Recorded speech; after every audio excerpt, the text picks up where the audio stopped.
Welcome, boys and girls, and parents, to the Grace Fellowship Kids eCampus. Join us today for story time as we read Family Reunion. And please share this with your friends so that they can listen too. Family Reunion, based on Genesis chapter 43, verses 1 through 47 and 27. The food supply was getting very low in Jacob's household when his sons set out for Egypt once more. This time they took Benjamin and double the money with them, besides a gift for the governor. Joseph was expecting them. He knew they would have to return for more food, and when word reached him that they were in the city, he decided to give them the surprise of their lives. He sent them an invitation to have dinner at his house. Dinner with the governor. They were more frightened than ever. "It's because of the money that was in our sacks," they said to one another. "Now he is going to punish us and take us for slaves." But they were mistaken. When they saw Joseph, he asked, "How is your aged father you told me about? Is he still living?"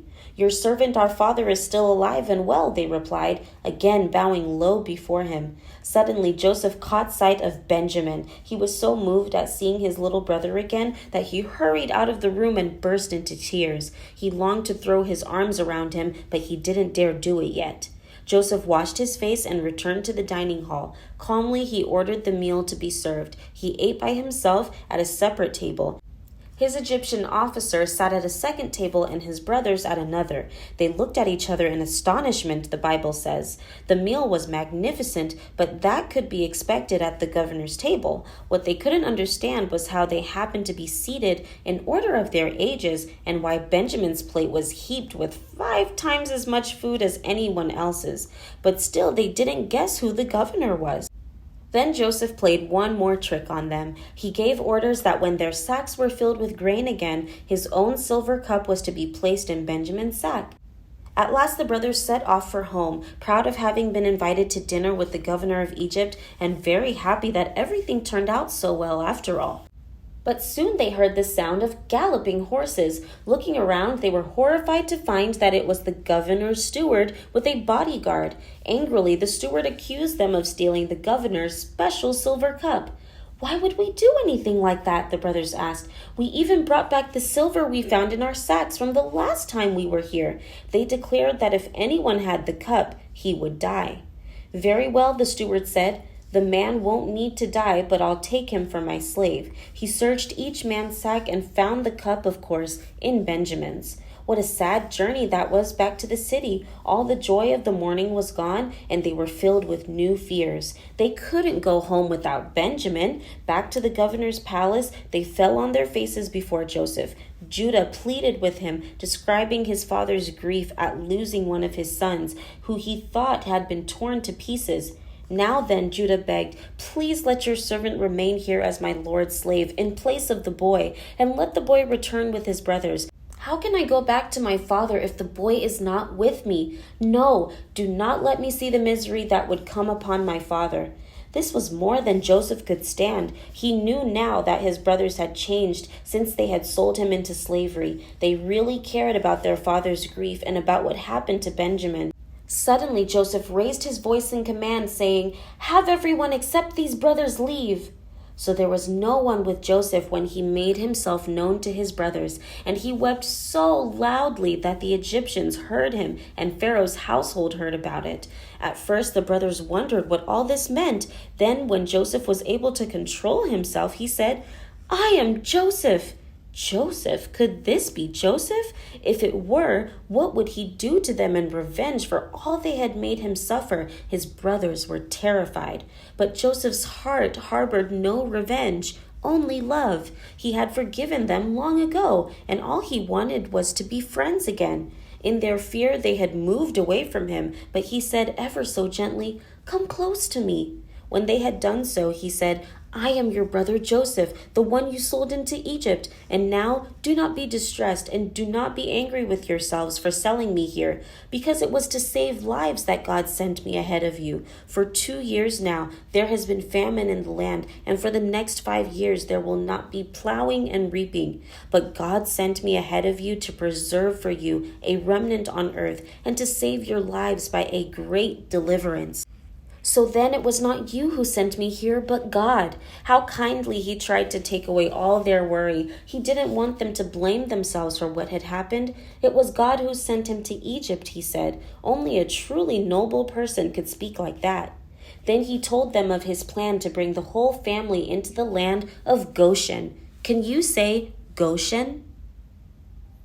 This was a section in Egypt where he would supply them with food through the 5 years of famine still to come. I will provide for you there, he said. Otherwise, you and your household and all who belong to you will become destitute. There wasn't a trace of meanness in Joseph's character. Although he was powerful and wealthy, he never once thought of trying to get even with these men who had treated him so cruelly. Then he threw his arms around his brother Benjamin and wept, and Benjamin embraced him, weeping, and he kissed all his brothers and wept over them. Yes, he kissed them all, Reuben, Simeon, Judah, everyone, even those who had actually thrown him into the pit and sold him into slavery. He kissed them. What love, what forgiveness! How pleased God must have been with his greatness of spirit. When the news reached Pharaoh's palace that Joseph's brothers had come, Pharaoh and all his officials were pleased. Bring your father and your families back to me, Pharaoh told Joseph.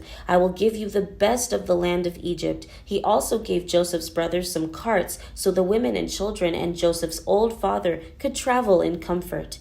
As a parting gift, Joseph gave each of his brothers a set of new clothes, and he gave Benjamin 300 shekels of silver and 5 sets of clothes. To his father, he sent 10 donkeys loaded with the best things of Egypt and 10 female donkeys loaded with grain and bread and other provisions for his journey. Joseph tried to think of everything that would make them happy and at ease. Then, with a smile, remembering their old weakness, he told them, "Don't quarrel on the way." When the brothers reached home, they all trooped into their old father's tent. "Joseph is still alive. In fact, he is ruler of all Egypt," they cried. Jacob wouldn't believe them. It didn't seem possible. Why, the dear boy had been dead for more than 20 years. "He isn't dead," they kept on saying. "He's alive. We saw him and talked with him." Then they told him what had happened and all that Joseph had said to them. Still, the old man wouldn't believe them. They took him outside and showed him the carts loaded with the good things that only Joseph's loving heart could have provided. Then Jacob knew the story must be true. A smile came over his face and a new light shone in his eyes. "I'm convinced," he cried. "My son Joseph is still alive. I will go and see him before I die." No one lost any time in getting everything ready for the journey, Jacob least of all. He had just one thought, that soon he would see his precious Joseph again. As the caravan paused at Beersheba, Jacob offered sacrifices of joy and thanksgiving to God. That night, God spoke to him, saying, "Jacob, Jacob." And he said, "Here I am." "I am God, the God of your father," he said. "Do not be afraid to go down to Egypt. I will surely bring you back again, and Joseph's own hand will close your eyes." Cheered by this kindly message, Jacob went on his way with new courage, and Israel's sons took their father Jacob and their children and their wives in the carts that Pharaoh had sent to transport him. They also took with them their livestock and the possessions that they acquired in Canaan, and Jacob and all his offspring went to Egypt.